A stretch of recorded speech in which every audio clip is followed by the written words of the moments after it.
Hello दोस्तों, स्वागत है आपका हमारे यूट्यूब चैनल सम्राट एजुकेशन में। दोस्तों, आज की इस वीडियो में आप लोगों को बीएससी एग्रीकल्चर फोर्थ सेमेस्टर की एक विषय renewable energy and green technology AG 406 का कुछ मोस्ट इंपॉर्टेंट क्वेश्चन बताने वाला हूं, जो कि आपके एग्जाम के लिए बहुत ही महत्वपूर्ण रहेगा। और यदि आप लोगों ने यह वाला वीडियो देख लिया तो आप लोगों का 35 नंबर आने से कोई रोक नहीं सकता है, मैं दावे के साथ कहता हूँ। लेकिन मैं जितना बताऊंगा उतना आप लोगों को पढ़ना पड़ेगा, उतना आप लोगों को समझना पड़ेगा, ठीक है। और समझने के बाद लिखना भी पड़ेगा एग्जाम में। तो सब्जेक्ट का नाम है renewable energy and green technology, नवीकरणीय ऊर्जा एवं हरित प्रौद्योगिकी। तो हम लोग सबसे पहले जानेंगे कि ऊर्जा क्या होता है, उसके बाद जानेंगे नवीकरणीय ऊर्जा क्या होता है और अनवीकरणीय ऊर्जा क्या होता है, इसके बाद आगे चलेंगे, ठीक है। तो सबसे पहले क्या जानेंगे, ऊर्जा। ऊर्जा या एनर्जी, एनर्जी किसे कहते हैं, व्हाट इज एनर्जी। तो किसी वस्तु, मशीन, मनुष्य अथवा किसी अन्य जीव द्वारा कार्य करने की क्षमता को ऊर्जा कहते हैं। किसी वस्तु के द्वारा, किसी मशीन के द्वारा, किसी मनुष्य के द्वारा या किसी अन्य जीव के द्वारा कार्य करने की जो क्षमता होती है उसी को ऊर्जा कहते हैं। ऊर्जा का मात्रक होता है जूल। जैसे मान लीजिए मैं आप लोगों को इस टाइम पढ़ा रहा हूँ, ठीक है, मैं आप लोगों को बता रहा हूँ कुछ इंपॉर्टेंट क्वेश्चन, तो मेरी क्या क्षमता है, मैं कितने टाइम तक आप लोगों को बता सकता हूँ, कार्य करने की जो मेरी क्षमता होगी उसी को बोला जाता है ऊर्जा, ठीक है। बोलने में मेरी ऊर्जा व्यर्थ हो रही है, आप लोग को पता ही है कि बोलने में ऊर्जा लगता है, शक्ति लगती है, ठीक है। तो ऊर्जा क्या होता है समझ गए होंगे। किसी वस्तु, मनुष्य अथवा किसी अन्य जीव द्वारा कार्य करने की क्षमता को ऊर्जा कहते हैं। या आप बोल सकते हैं कि कार्य करने की क्षमता को ही ऊर्जा कहते हैं। ऊर्जा का मात्रक होता है जूल, ठीक है। ऊर्जा जो होता है किसी फिजिकल सिस्टम का कार्य करने की क्षमता होती है। ऊर्जा किसी फिजिकल सिस्टम की कार्य करने की क्षमता होती है। ऊर्जा मानव और प्रकृति द्वारा सभी प्रकार के कार्यों का प्राथमिक और सबसे सार्वभौमिक उपाय है। संसार में जो कुछ भी घटित होता है वह ऊर्जा के किसी न किसी रूप में प्रवाहित होने की अभिव्यक्ति होता है, ठीक है। तो ऊर्जा क्या होता है आप लोग समझ गए होंगे, इतना विस्तार से नहीं दिखना। देखिए, मैं मैराथन क्लास रहेगा, ये मैराथन क्लास जो होता है उसमें मैं आप लोगों को थोड़ा थोड़ा बताता हूँ और ऐसा बताता हूँ कि आप लोग समझ गए रहेंगे तो आगे अपने से भी लिख सकते हैं, ठीक है। तो इसलिए क्लास में बता देता हूँ, क्लास से कम 1 घंटे से ज़्यादा का रहेगा, ठीक है। तो क्या होता है एनर्जी समझ गए होंगे, किसी वस्तु, मशीन, मनुष्य अथवा किसी अन्य जीव द्वारा कार्य करने की क्षमता को ऊर्जा कहते हैं। ऊर्जा का मात्रक होता है जूल। तो ऊर्जा समझ गए होंगे। ऊर्जा के हम लोगों ने देख लिया, आप देखेंगे रिन्यूएबल एनर्जी, नवीकरणीय ऊर्जा क्या होता है, ठीक है। तो नवीकरणीय ऊर्जा मतलब नवीकरणीय मतलब नया, नवी, नवी से समझिएगा नया, नवी से मतलब समझिएगा नया, ठीक है, ठीक है। तो नवीकरणीय, अनवीकरणीय मतलब अनवीकरणीय, अनवीकरणीय मतलब पुराना और नवीकरणीय मतलब नया, समझ में आ रहा है। तो नवीकरणीय ऊर्जा वह ऊर्जा होती है जिसको हम लोग उत्पन्न कर सकते हैं, ठीक है, या ऊर्जा का वह स्रोत जो असीमित मात्रा में उपलब्ध है। मतलब नवीकरणीय ऊर्जा जो है यह असीमित मात्रा में उपलब्ध होता है, जिसका उत्पादन और उपयोग सालों साल तक किया जा सकता है। हम लोग जब चाहेंगे तब नवीकरणीय ऊर्जा को बना सकते हैं, यूज कर सकते हैं, ठीक है। जैसे हम लोग हवा हो गया, जल हो गया, बायोमास हो गया, सौर ऊर्जा, महासागरीय ऊर्जा, सब क्या है, ये सब नवीकरणीय ऊर्जा है, ठीक है। अब अनवीकरणीय ऊर्जा क्या है, अनवीकरणीय ऊर्जा वह ऊर्जा होता है जो कुछ समय बाद समाप्त हो जाएगा, ठीक है, जिसकी मात्रा सीमित जिसकी सीमित मात्रा उपलब्ध है, ठीक है, जिसका उपयोग हम लोग लंबे समय तक नहीं कर सकते हैं और जिसका उत्पादन करने में कई लाख वर्ष तक लग जाते हैं, उससे बोला जाता है अनवीकरणीय ऊर्जा। और नवीकरणीय ऊर्जा क्या होता है समझ गए। नवीकरणीय ऊर्जा वह ऊर्जा होती है जिसकी असीमित मात्रा उपलब्ध होती है, जिसका उत्पादन उपयोग सालों साल किया जा सकता है, मतलब हम जब चाहें तब कर सकते हैं। ऊर्जा के नवीकरणीय स्रोत इसी को कहते हैं, ठीक है। जैसे इसमें आ गया हवा, जल, बायोमास ऊर्जा, महासागरीय ऊर्जा, ये सब क्या है, ये सब नवीकरणीय स्रोत। अनवीकरणीय ऊर्जा के स्रोत क्या है, कोयला, पेट्रोलियम, प्राकृतिक गैस, ये सब अनवीकरणीय ऊर्जा के स्रोत हैं, ठीक है। तो उम्मीद करते हैं ऊर्जा समझ गए होंगे। यहीं पर देखेंगे ऊर्जा उपयोग के आधार पर ऊर्जा के स्रोत। तो देखिए, उपयोग के आधार पर ऊर्जा के दो स्रोत होते हैं। कितने स्रोत होते हैं, दो स्रोत। एक होता है परंपरागत ऊर्जा का स्रोत, परंपरागत, परंपरागत ऊर्जा का स्रोत, दूसरा होता है गैर परंपरागत, गैर परंपरागत ऊर्जा का स्रोत। ठीक है, ऊर्जा के दो स्रोत होते हैं, पारंपरिक स्रोत और गैर पारंपरिक स्रोत। पारंपरिक स्रोत ऊर्जा के वे स्रोत होते हैं जो लंबे समय से उपयोग में लाए जा रहे हैं। जैसे परंपरा मतलब पुराने समय से जो चला आ रहा है उसको बोला जाता है परंपरा। तो इसी टाइप इसमें भी होता है परंपरागत, मतलब जिसको मतलब पुराने समय से यूज कर रहे हैं, जो बहुत पुराने समय से यूज में आ रहा है। जैसे जीवाश्म ईंधन हो गया, कोयला, पेट्रोल हो गया, ये सब क्या है, ये सब परंपरागत स्रोत हैं, पुराने समय से प्रयोग में लाए जा रहे हैं। पवन ऊर्जा भी देखिए परंपरागत स्रोत है और गैर परंपरागत स्रोत भी है। ठीक है, तो इसको याद रखिए। अब देखिए पवन ऊर्जा दिया है तो कुछ लोग कहेंगे कि पवन ऊर्जा परंपरागत स्रोत कैसे। देखिए परंपरागत स्रोत मतलब पवन ऊर्जा को भी हम लोग बहुत पुराने समय से प्रयोग में ला रहे हैं। ठीक है, जैव ऊर्जा को, बायोमास को भी हम लोग बहुत पुराने समय से यूज कर रहे हैं। ठीक है, तो ये सब क्या है, ये सब परंपरागत स्रोत है। गैर परंपरागत स्रोत मतलब वह ऊर्जा जिसको हम लोग बहुत कम दिनों से, मतलब हाल ही के दिनों से उपयोग में ला रहे हैं, उसको बोला जाता है गैर परंपरागत स्रोत। जैसे सौर ऊर्जा हो गया, समुद्र से प्राप्त ऊर्जा हो गई, जैसे ज्वारी ऊर्जा, तरंग ऊर्जा, महासागरीय तापीय ऊर्जा, भूतापीय ऊर्जा, नाभिकीय ऊर्जा। ठीक है, इन सभी को हम लोग क्या कर सकते हैं, इस सभी को हम लोग बहुत मतलब हाल ही में यूज करना प्रारंभ की, इसीलिए इनको बोला जाता है गैर पारंपरिक स्रोत। और जीवाश्म ईंधन जैसे कोयला, पेट्रोलियम, पवन ऊर्जा आदि को बोला जाता है परंपरागत स्रोत। समझ गए होंगे, फिर समझिएगा। तो देखिए ऊर्जा क्या होता है, मैंने आप लोग बताया। ठीक है, ऊर्जा के बाद मैंने बताया आप लोगों को नवीकरणीय ऊर्जा क्या होता है और अनवीकरणीय ऊर्जा क्या होता है। अब मैं आप लोग बता रहा हूँ उपयोग के आधार पर ऊर्जा के स्रोत। तो उपयोग के आधार पर ऊर्जा को दो स्रोतों में वर्गीकृत किया गया है, दो वर्गों में। पहला है ऊर्जा का पारंपरिक स्रोत, दूसरा है ऊर्जा का गैर पारंपरिक स्रोत। तो ऊर्जा का पारंपरिक स्रोत वह स्रोत है जिसको हम लोग परंपराओं से कई सालों से यूज करते आ रहे हैं। और गैर परंपरागत स्रोत वह होता है जिसको हम लोग हाल ही के दिनों से यूज करते हैं। गैर परंपरागत स्रोत को वैकल्पिक स्रोत भी कहा जाता है। ठीक है, इसको विकल्प के रूप में भी यूज किया जाता है। तो परंपरागत स्रोत में जैसे आ गया जीवाश्मी ईंधन, कोयला, पेट्रोलियम, तापीय विद्युत संयंत्र, पवन ऊर्जा आदि। गैर परंपरागत स्रोत में सौर ऊर्जा हो गया, समुद्र से प्राप्त ऊर्जा हो गया, तरंग ऊर्जा हो गया, भूतापीय ऊर्जा हो गया, ये सब गैर परंपरागत स्रोत है। तो समझ गए होंगे। अब इससे आसान कहीं आप लोगों को मिलने वाला नहीं है। ठीक है, समझ गए होंगे। तो चलिए चलते आगे। अब देखेंगे बायोमास। बायोमास मतलब जैव भार। ठीक है, बायोमास देख रहे हैं, बायोफ्यूल नहीं देख रहे हैं, बायोमास देख रहे हैं, इतना जान लीजिएगा। बायोमास और बायोफ्यूल में थोड़ा सा अंतर है, थोड़ा सा क्या मतलब मुख्य अंतर है।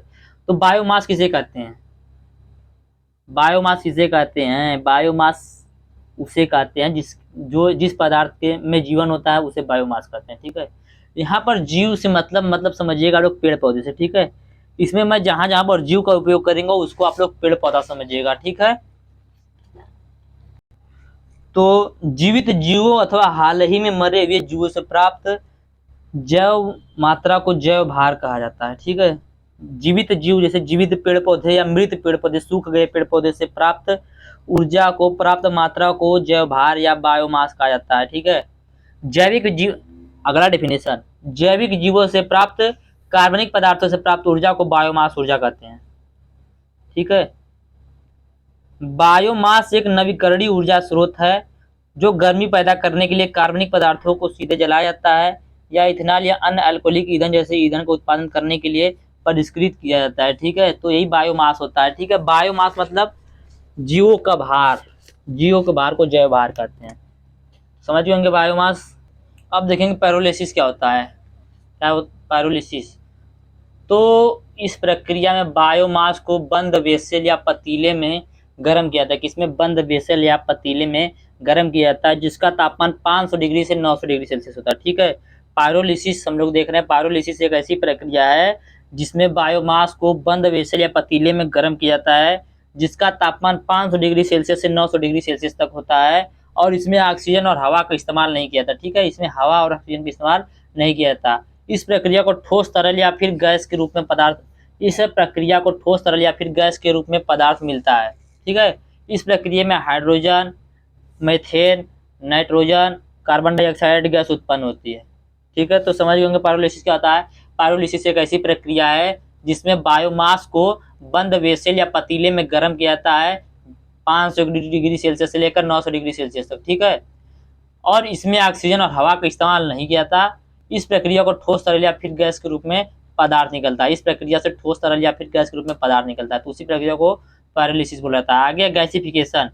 तो गैसिफिकेशन क्या होता है? तो इस प्रक्रिया में बायोमास को बहुत कम ऑक्सीजन और हवा की मात्रा में गर्म या जलाया जाता है, तो इसी प्रक्रिया को गैसिफिकेशन कहा जाता है। इसको मैं आप लोगों को आगे बताऊंगा अच्छे से, ठीक है। ये वाला डेफिनेशन थोड़ा सा हार्ड था। आगे चलते हैं। बायोमास आप लोगों ने देख लिया। बायोमास क्या होता है? बायोमास ऐसे ऑर्गेनिक मटेरियल होते हैं जो पृथ्वी पर उत्पन्न प्लांट के तथा पानी में उत्पन्न प्लांट से व्युत्पन्न होते हैं, अर्थात जंगलों, जल के पौधों, खेत से मिलने वाले व्यर्थ पदार्थों तथा जानवरों से प्राप्त होने वाले ऑर्गेनिक मटेरियल बायोमास कहलाते हैं, ठीक है। बायोमास क्या होता है समझ गए होंगे?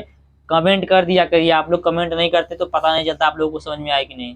तो बायोमास ऐसे ऑर्गेनिक मटेरियल होते हैं जो पृथ्वी पर उत्पन्न प्लांट के तथा पानी में उत्पन्न प्लांट से व्युत्पन्न होते हैं, अर्थात जंगलों, जल के पौधों, खेत से मिलने वाले व्यर्थ पदार्थों तथा जानवरों के गोबर से प्राप्त होने वाले ऑर्गेनिक मटेरियल को बायोमास कहते हैं। बायोमास एनर्जी क्या होता है? बायोमास तो समझ गए, अब उसी बायोमास से एनर्जी प्राप्त करने की प्रक्रिया को बायोमास एनर्जी कहेंगे। तो सुनिए, बायोमास से ऊर्जा का उत्सर्जन प्रकाश संश्लेषण के दौरान बने जैविक परमाणुओं के रासायनिक बंधों के टूटने या जलने से होता है, ठीक है। तो ये होता है बायोमास। आगे है बायोगैस प्रोडक्शन। तो बायोगैस को उत्पन्न करने के लिए मुख्य तौर पर फसल के बचे हुए अवशेष, गीला गोबर, सब्जियों का बचा हुआ कचरा, शैवाल, पोल्ट्री का कचरा, इंसानों का मल मूत्र, जानवरों का कचरा जो कि आसानी से सड़ सके या घटक हो सके, उसका उपयोग किया जाता है। बायोगैस में मुख्य रूप से मीथेन तथा कार्बन डाइऑक्साइड गैस होता है, ठीक है। यह स्वच्छ ऊर्जा का स्रोत होता है। किसका स्रोत होता है? स्वच्छ ऊर्जा का स्रोत होता है। बायोगैस को जलाने पर विपुल मात्रा में ऊर्जा उत्पन्न होती है, ठीक है। तो यही बायोगैस प्रोडक्शन था। आगे देखेंगे इसका यूटिलाइजेशन, इसका उपयोग क्या है। तो बायोगैस का उपयोग परिवहन में किया जाता है, विद्युत ऊर्जा उत्पन्न करने के लिए जैव ईंधन का उपयोग किया जाता है, घर्षण वाले साधनों के बीच लुब्रिकेशन के लिए यूज किया जाता है, जल आकार उसमें ऊर्जा उत्पन्न किया जाता है जिससे भोजन पकता है, ठीक है। मतलब जो जलने वाला उसमें ऊर्जा होता है उसको उत्पन्न किया जाता है। अब देखेंगे आगे बायोगैस। तो बायोगैस क्या है? तो बायोगैस ऊर्जा का एक ऐसा स्रोत है जिनका है बायोगैस ऊर्जा का एक ऐसा स्रोत है जिनका बारंबार इस्तेमाल किया जा सकता है, ठीक है। जिसका इस्तेमाल बार बार किया जा सकता है, समझते रहिएगा। बायोगैस ऊर्जा का एक ऐसा स्रोत है जिसका बारंबार इस्तेमाल किया जा सकता है। इसका उपयोग घरेलू तथा कृषि कार्यों के लिए भी किया जाता है। बायोगैस का यूज घरेलू और कृषि कार्यों के लिए भी किया जाता है, ठीक है। बायोगैस को गोबर का गैस भी कहा जाता है। बायोगैस को गोबर का गैस भी कहा जाता है। गोबर गैस के नाम से भी बायोगैस को जाना जाता है। कार्बनिक पदार्थ जैसे खाद्य अपशिष्ट, पौधे, कृषि अपशिष्ट, गाय के गोबर आदि के अपघटन द्वारा उत्पादित गैस को ही बायोगैस कहते हैं। कार्बनिक पदार्थ जैसे खाद मतलब गोबर की खाद, अपशिष्ट, पौधे, कृषि अपशिष्ट, गाय का गोबर आदि के अपघटन द्वारा उत्पादित गैस को बायोगैस कहा जाता है। तो उम्मीद करते हैं बायोगैस समझ गए होंगे। तो बायोगैस प्लांट एग्जाम में बार बार पूछ देता है, ठीक है। बायोगैस प्लांट, तो बायोगैस प्लांट को उत्पत्ति के आधार पर, मतलब यदि इसका बायोगैस को उत्पादन करने के लिए इसके प्लांट को दो भागों में बांटा गया। दो प्रकार के होते हैं, पहला होता है floating dome type biogas plant, दूसरा होता है fixed dome type biogas plant. तो जो floating gas type biogas plant होता है, इसे floating gas holder type biogas plant के नाम से भी जाना जाता है, ठीक है। इसे floating gas holder type biogas plant के नाम से भी जाना जाता है। इस तरह के डाइजेस्टर में ड्रम स्लरी के ऊपर फ्लोट करता रहता है, गैस ड्रम के ऊपर फ्लोट करता रहता है, ठीक है। मतलब इधर उधर घूमता रहता है, जैसे गैस ड्रम के ऊपरी भाग में एकत्रित होता है, ठीक है। गैस होता है ड्रम के ऊपरी भाग में एकत्रित होता है। जैसे जैसे गैस का दबाव बढ़ता है ड्रम ऊपर की ओर बढ़ने लगता है, परंतु जैसे जैसे गैस कम होने लगती है, मतलब जब उसको यूज कर लिया जाता है तो ड्रम नीचे चला जाता है, ठीक है। तो यह हो गया floating dome type biogas plant. तो पूछता है रॉ मटेरियल रिक्वायर्ड, तो आप लोगों को कौन कौन सी रॉ मटेरियल होता है जिसकी आवश्यकता होती है। तो बायोमास के फॉर्म वाटर के साथ यूज होते हैं, ठीक है। जानवर का गोबर यूज किया जाता है, poultry waste, plant waste, industrial waste, domestic waste को यूज किया जाता है इसको बनाने के लिए, ठीक है। दूसरा होता है fixed dome type biogas plant. देखिए इसके अंदर दो प्रकार का होता है और फिक्स्ड डोम टाइप के अंदर भी दो प्रकार का होता है, ठीक है। तो फिक्स्ड मतलब दोस्तों होता है या गुंबदनुमा होता है, ठीक है। यह जो होता है एक जगह फिक्स होता है। इसका निर्माण धरातल के भीतर अस्थायी रूप से किया जाता है। गैस डाइजेस्टर के ऊपर के भाग में एकत्रित होती है। जब गैस धीरे धीरे ऊपर के भाग में एकत्रित होने लगती है तो डाइजेस्टर में गैस दबाव बढ़ता है, इसलिए डाइजेस्टर की क्षमता 20 घन मीटर से अधिक नहीं होनी चाहिए, ठीक है। या कह सकते हैं कि इस गैस होल्डर फिक्स होता है, इसका गैस होल्डर फिक्स होता है और इसमें खर्च कम लगता है, इसकी बनावट आसान होती है fixed dome type biogas plant की, ठीक है। तो समझ गए होंगे ये दो प्रकार का होता है, जो दोनों पूछता है, दीनबंधु मॉडल और जनता मॉडल। तो उम्मीद करते हैं यहाँ तक आप लोग समझ में आया होगा। आगे पढ़ेंगे ऊर्जा संरक्षण का नियम। ऊर्जा संरक्षण का क्या नियम है, ठीक है। तो ऊर्जा संरक्षण का नियम देखिए बहुत आसान है, आप लोग सिर्फ एक बार ध्यान सुनिएगा कि ऊर्जा संरक्षण का नियम के अनुसार, ऊर्जा संरक्षण का नियम बोलता है कि ऊर्जा को न तो सृजन किया जा सकता है, मतलब ऊर्जा को न तो उत्पादित किया जा सकता है, न तो ऊर्जा को बनाया जा सकता है, और न ही ऊर्जा को नष्ट किया जा सकता है, न ही ऊर्जा का विनाश किया जा सकता है, बल्कि ऊर्जा को एक रूप से दूसरे रूप में परिवर्तित किया जा सकता है, ठीक है। तो ऊर्जा संरक्षण का नियम बोलता है कि ऊर्जा का न तो सृजन किया जा सकता है और न ही ऊर्जा का विनाश किया जा सकता है, इसे सिर्फ एक रूप से दूसरे रूप में परिवर्तित किया जा सकता है, ठीक है। ऊर्जा क्या होता है मैंने आप लोग बता दिया कि कार्य करने की क्षमता को ही ऊर्जा कहते हैं। तो ऊर्जा संरक्षण का नियम आप लोग समझ गए होंगे। चलिए चलते हैं आगे। आगे गैसीफायर क्या है, ठीक है। गैसीफायर, तो गैसीफायर क्या है? गैसीफायर एक ऐसा उपकरण होता है जिसके अंतर्गत बायोमास में भौतिक एवं रासायनिक प्रक्रियाओं द्वारा विभिन्न प्रकार की ईंधन गैसों का उत्पादन किया जाता है, ठीक है। बायोमास जो होता है उसमें भौतिक और रासायनिक प्रक्रिया द्वारा विभिन्न प्रकार की ईंधन गैस का उत्पादन किया जाएगा। इसका लाभ देख लेते हैं। तो इसका निर्माण बहुत आसान होता है, इसका अनुरक्षण एवं पोषण बहुत सरल होता है, इसका प्रचलन बहुत आसान होता है, ठीक है। तो गैसीफायर क्या होता है आप लोग समझ गए होंगे। आगे अब बायोडीजल। बायोडीजल, तो बायोडीजल क्या होता है? तो बायोडीजल पेट्रोडीजल जैसा ही एक ईंधन होता है जो बायोलॉजिकल स्रोतों से बनाया जाता है, ठीक है, जो बायोलॉजिकल स्रोत से बनाया जाता है। बायोडीजल पारंपरिक डीजल के समान एक वैकल्पिक स्वच्छ जलने वाला नवीकरणीय ईंधन है। इसका उत्पादन पशु वसा, वनस्पति तेल और अपशिष्ट खाना पकाने के तेल का उपयोग करने के लिए या करके किया जाता है। इसकी बायोडिग्रेडेबल प्रकृति के कारण इसका उपयोग जीवाश्म डीजल ईंधन के प्रतिस्थापन के रूप में भी किया जाता है, ठीक है। तो बायोडीजल क्या होता है आप लोग समझ रहे होंगे, ठीक है। बायोडीजल पारंपरिक डीजल के समान एक वैकल्पिक स्वच्छ जलने वाला नवीकरणीय ईंधन होता है जिसका उत्पादन पशु वसा, वनस्पति तेल और अपशिष्ट खाना पकाने के तेल का उपयोग करके किया जाता है। इसे ट्रांसस्टेरीकरण नामक रासायनिक प्रक्रिया से बनाया जाता है, ठीक है। बायोडीजल को पूछता है बायोडीजल क्या है और बायोडीजल से लाभ, बायोडीजल के प्रयोग से लाभ लिखिए, ठीक है। तो बायोडीजल क्या होता है मैंने बता दिया कि बायोडीजल पारंपरिक डीजल के समान एक वैकल्पिक स्वच्छ जलने वाला नवीकरणीय ईंधन है जिसका उत्पादन पशु वसा, वनस्पति तेल और अपशिष्ट खाना पकाने के तेल का उपयोग करके किया जाता है। इसे ट्रांसस्टेरिफिकेशन नामक रासायनिक प्रक्रिया से बनाया जाता है। तो इसका प्रयोग से लाभ क्या है? तो इसके प्रयोग से यह जो होता है बायोडीजल जीवाश्म ईंधन की तुलना में अधिक सस्ता होता है, पहला उपयोग तो यही है। दूसरा है कि इससे पर्यावरण को कोई हानि नहीं होती, ठीक है। बायोडीजल का उपयोग करने से पर्यावरण को कोई हानि नहीं होती है। अगला पॉइंट, जीवाश्म ईंधन से होने वाले नुकसान बायोडीजल का प्रयोग करके बचाया जा सकता है, ठीक है।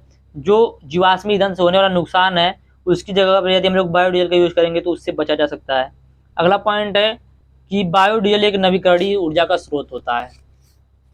तो यह भी आप लोग समझ गए होंगे, ठीक है। आगे देखेंगे टीडल एनर्जी, ज्वारीय ऊर्जा क्या होता है? क्या? ज्वारीय ऊर्जा। तो इस परिघटना को ज्वार भाटा भी कहते हैं। ज्वारीय ऊर्जा को ज्वार भाटा के नाम से भी जाना जाता है। ज्वार भाटे में जल के स्तर के चढ़ने तथा गिरने से ज्वारीय ऊर्जा प्राप्त होती है। समझिएगा कि ज्वारीय ऊर्जा देखने क्या, ज्वारीय ऊर्जा जिसे इंग्लिश में बोला जाता है टीडल एनर्जी, ज्वारीय ऊर्जा। तो इस परिघटना को ज्वार भाटा कहते हैं। ज्वारीय ऊर्जा वाले परिघटना को ज्वार भाटा कहते हैं। ज्वार भाटे में जल के स्तर के चढ़ने तथा गिरने से ज्वारीय ऊर्जा उत्पन्न होती है। ज्वार भाटा में जल का स्तर जब चढ़ता है या घटता है तो ज्वारीय ऊर्जा प्राप्त होती है। ज्वारीय ऊर्जा का दोहन सागर के किसी संकीर्ण क्षेत्र पर बांध का निर्माण करके किया जाता है। बांध के द्वार पर स्थापित टरबाइन ज्वारी ऊर्जा को विद्युत ऊर्जा में परिवर्तित कर देता है या रूपांतरित कर देता है। ठीक है, बांध के द्वार पर स्थापित टरबाइन ज्वारी ऊर्जा को विद्युत ऊर्जा में परिवर्तित कर देता है।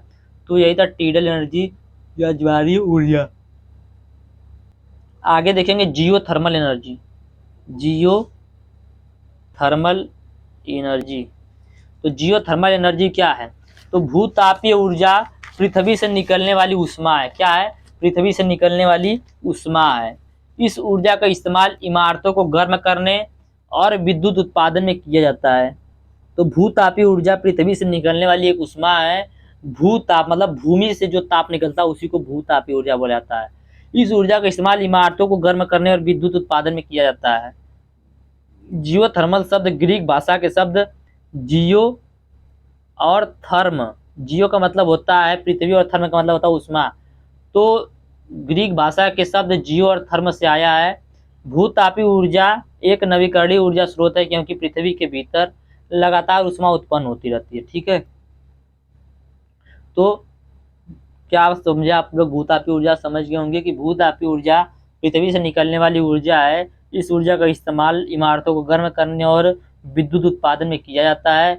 जियो थर्मल शब्द ग्रीक शब्द के दो ग्रीक भाषा के दो शब्दों से मिलकर बना है, जियो और थर्म। जियो का मतलब होता है पृथ्वी, थर्म का मतलब होता है ऊष्मा, जिसका मतलब होता है पृथ्वी से ऊष्मा। ठीक है, क्योंकि भूतापीय ऊर्जा एक नवीकरणीय ऊर्जा है इसलिए यह पृथ्वी के भीतर लगातार ऊष्मा उत्पन्न करती रहती है। ठीक है, समझ गए होंगे, समझदार हैं आप लोग, पता है सबको। चलिए सब चलते हैं आगे। ठीक है, कुछ भी बताने से पहले एक बात आप लोग बता दूं कि आप लोग को 3 से 4 क्वेश्चन मैं बता दे रहा हूँ, उसको आप लोग जरूर पढ़ लीजिएगा। यदि मैं नहीं बताया पाया फिर भी आप लोग अपने से जरूर पढ़ लीजिएगा।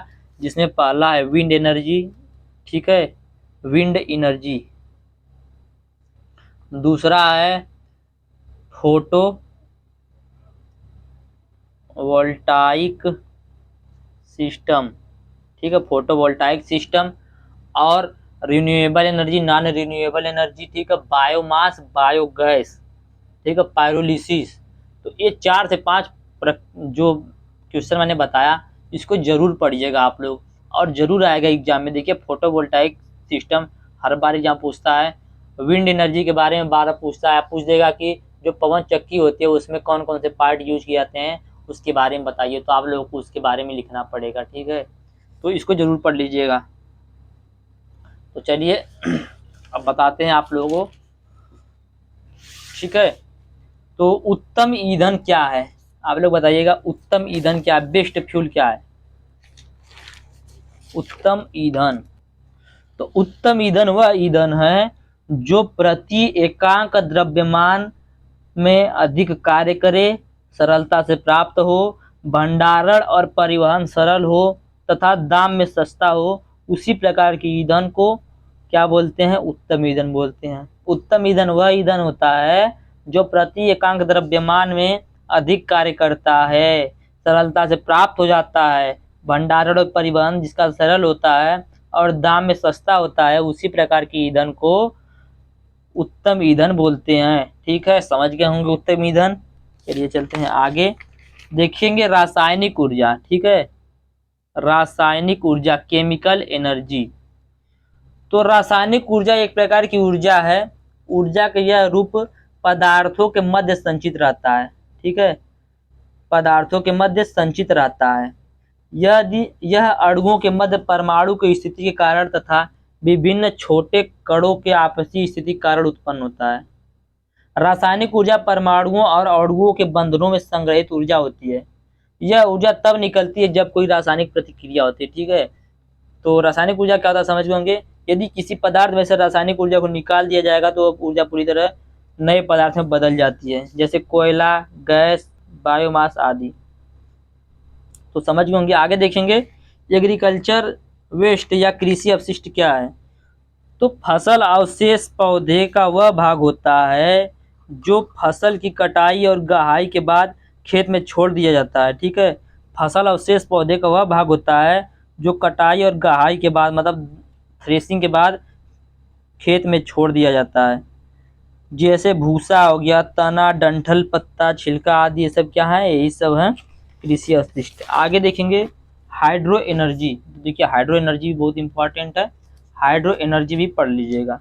हाइड्रो एनर्जी क्या होता है, जैसे मान लीजिए कि हमें हाइड्रो एनर्जी उत्पन्न करना है, ठीक है, तो क्या करेंगे, हमारा एक लगा रहेगा अल्टरनेटर, क्या लगा रहेगा, अल्टरनेटर, और नीचे ये लगा रहेगा पंखा या पानी अगर इस पंखे में जुड़ेगा, ये पंखा तेजी से घूमने लगेगा, घूमते घूमते इसके अंदर ऊर्जा उत्पन्न होगी, ऊर्जा उत्पन्न होगी तो पावर उत्पन्न होगा, इसी ऊर्जा उत्पन्न होने के बाद इसमें से पावर जाएगा कहाँ पे, इस तार को हम लोग कहाँ पर जोड़े रहेंगे, इस तार का कनेक्शन रहेगा अल्टरनेटर में, तो अल्टरनेटर में जुड़ने के बाद अल्टरनेटर में एक ऊर्जा उत्पन्न होती है जिसको बोला जाता है हाइड्रो एनर्जी, ठीक है। तो जब पानी किसी ऊंचाई में टरबाइन पर गिराया जाता है, जब पानी जो होता है किसी ऊंचाई से टरबाइन पर गिराया जाता है, तो जो टरबाइन अल्टरनेटर से जुड़ी होती है तो विद्युत ऊर्जा उत्पन्न होती है, ठीक है। जब पानी किसी ऊंचाई में टरबाइन पर गिराया जाता है जो कि अल्टरनेटर से जुड़ा हुआ होता है तो विद्युत ऊर्जा उत्पन्न होती है। भारत में पहला पावर प्लांट दार्जिलिंग में 1897 ईस्वी में बनाया गया था जो कि 200 किलोवाट का था, ठीक है। तो क्या होता है, हाइड्रो एनर्जी समझ गए होंगे। अगला है रेडिएशन। तो रेडिएशन एक तरंग के रूप में या कण के रूप में अंतरिक्ष में घूमने वाली एक ऊर्जा को कहते हैं, ठीक है। अगला क्वेश्चन है जेट्रोफा कर्कस। देखिए बहुत इंपॉर्टेंट है जेट्रोफा कर्कस, रतन जोत को कहते हैं जेट्रोफा कर्कस। चिकन उकन जब बनाते हैं तो उसमें डालने के बाद चिकन का जो रस होता है वह कैसा हो जाता है, लाल हो जाता है, ठीक है।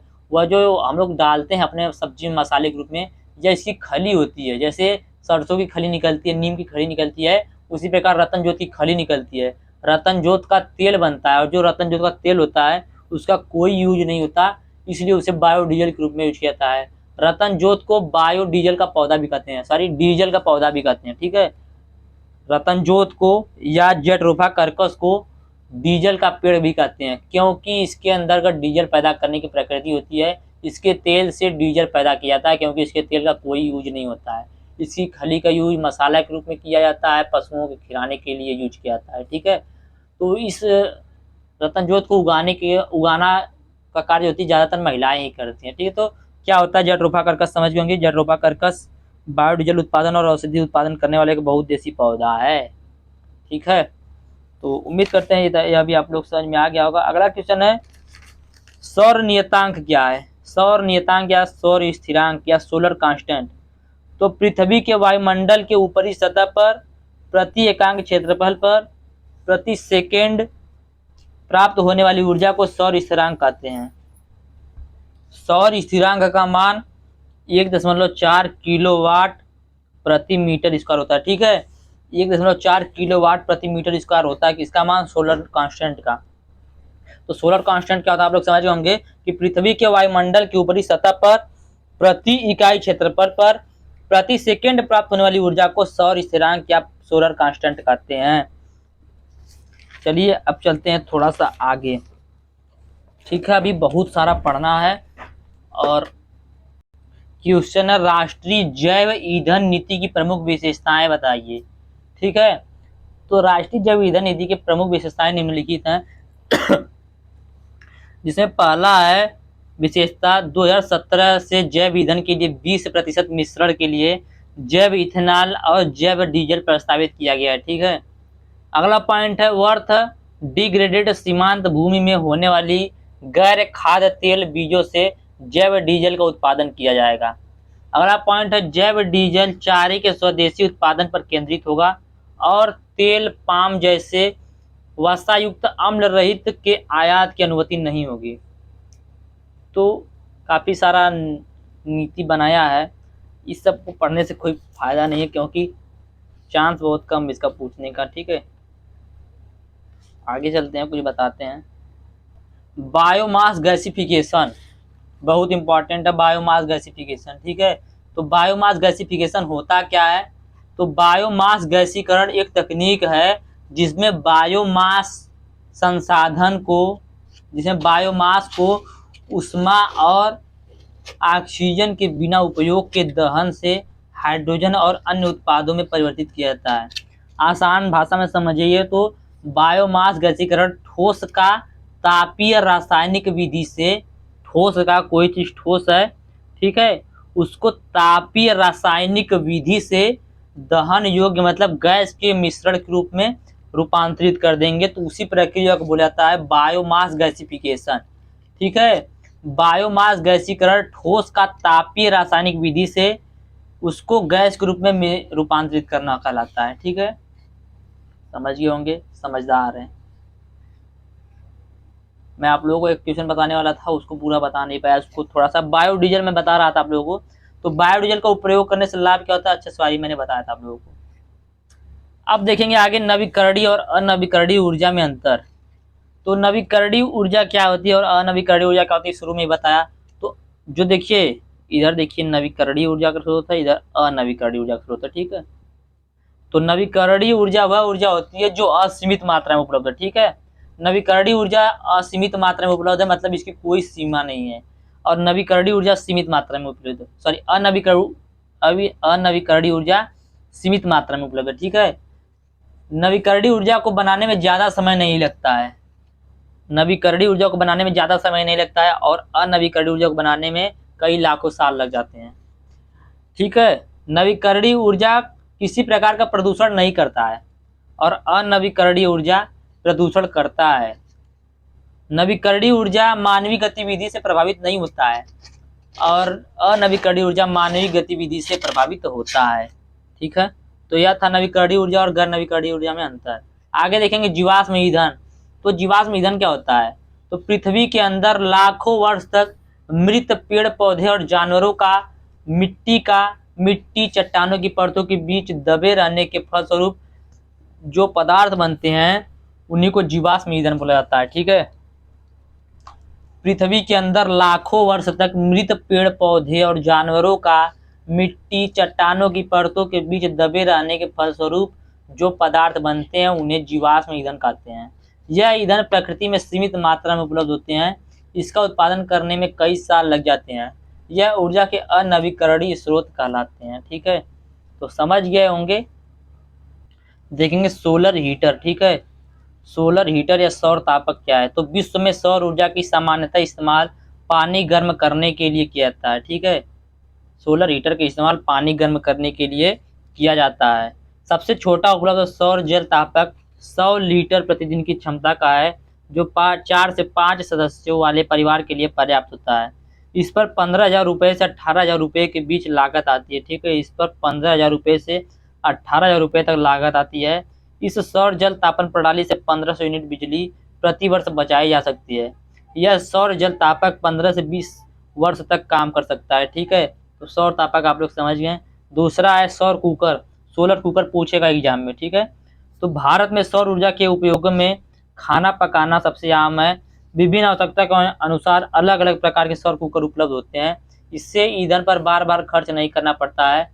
अगर इसका उपयोग नियमित रूप से किया जाए तो एक बॉक्स सोलर कुकर से 3 से 4 रसोई गैस सिलेंडर के प्रति वर्ष की बचत हो सकती है। इससे पर्यावरण में किसी प्रकार का प्रदूषण नहीं फैलता और पारंपरिक ऊर्जा का संरक्षण होता है।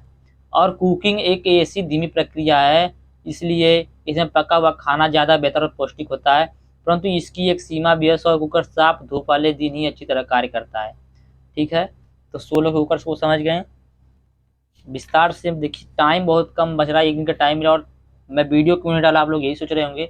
तो मेरी भी तबीयत इस टाइम थोड़ा ठीक नहीं है, इसके वजह से वीडियो भी थोड़ा कम आ रहा है, तो आप लोगों को अपने से ही पढ़ना पड़ेगा।